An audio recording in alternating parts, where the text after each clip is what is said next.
One of the most surprising things that I was exposed to when I started out coaching is that there's a group of people, group of kids or adults that will choose to not try to come back when they're down, maybe just one break, a couple games, any kind of deficit, they'll choose not to try to come back.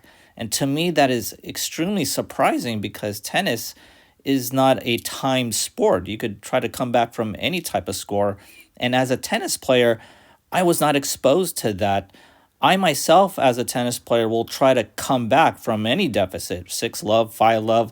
I'll try to fight my way back. And my opponents did the same way. But as a tennis player, you're really only exposed to people that you play with, right? Your own group. As a coach, you're exposed to different styles of play, different people, different perspectives on tennis, and different levels. And so that was one thing that really surprised me. There are people that will, if they're not up, they're not going to fight. They're just going to tank and not try to come back. Tennis is designed for the comeback. And unlike other sports, say like soccer or basketball or football, where it's timed, tennis is not timed. So you got to finish it off. You got to finish off that last point. There's no running out the clock here. It's also a little bit different from baseball. Baseball, say you're down 8-0 in the seventh inning, it's tough to come back from that, even though there's no time limit. In tennis, say you're down 6 love, 5-2, you could still realistically come back from that. You're still pretty close. And let me illustrate the what's happening in the scoring system, right? So say you're down love 40 here. So let's just pretend this is love 40.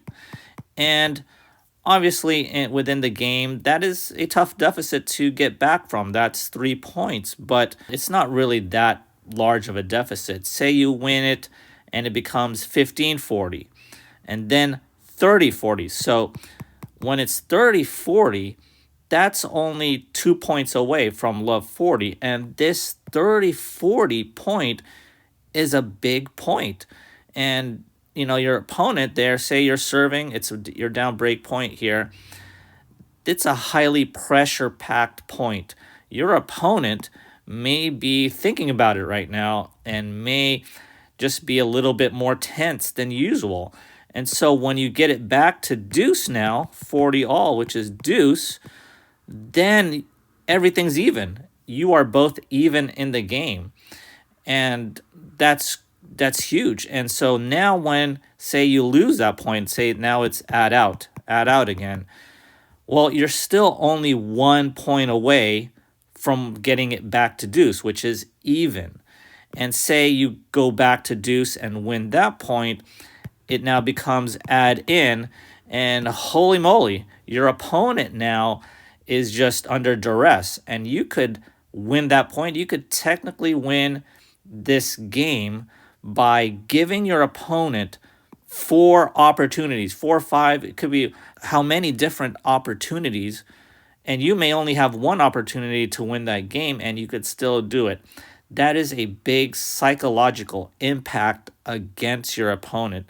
You give them 4 or 5 opportunities and they don't convert, and you get 1 or 2 opportunities and you convert. That is a big thing in tennis, a psychological advantage. So that's the game scoring. Let's talk about the set scoring. And say you're down 1-4, you're down a break, and you need to hold this serve. You need to hold to get it back to 2-4 and then break. Well, being down 1-4 on one break just basically means that you still have your 2 serves. You have your 2 serves to hold, and then you just got a break to get even. So it's now 2-4, and that is a highly pressure-packed game. Maybe your opponent will double fault. Maybe they'll start thinking about it a little bit more. There's more pressure involved, and all of a sudden it becomes 3-4, and now you're on serve, and you could hold your serve just to get it back even. Now, if you're down 2 breaks, right, you have to break, hold, and break. That may seem like it's pretty tough too, but again, say you break to go 2-4, then hold at 3-4, and you have to break again to get even. This 3-4 is a pressure-packed game as well. So the server is thinking about it now, and to see if they really can just hold that serve and really try to separate themselves from you. And so you never know with these pressure packed games, pressure packed points, your opponent can falter, can start feeling it. And that's where you want to be. You want to be at that game or at that point where there's pressure. Also, I wanted to mention that not only there's these pressure packed games, the momentum shifts, there's this thrill, the thrill of coming back. Say you're down one set and one break, and things are just going against you. Just so much adversity, and it's you're not playing well, and your opponent's just on fire, and all of a sudden you turn it around. Just 1 point just turns it around. You get in this run where there's just you could almost do no wrong. There's this momentum shift where it just suddenly happens. It just clicks for you, and you just run wild with it.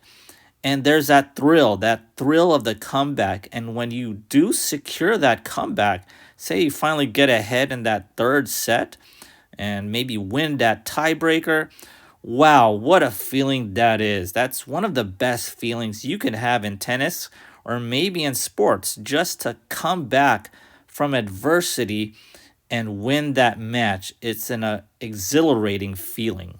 So don't tank or give up when you're down one break or obviously 2-love in the second set.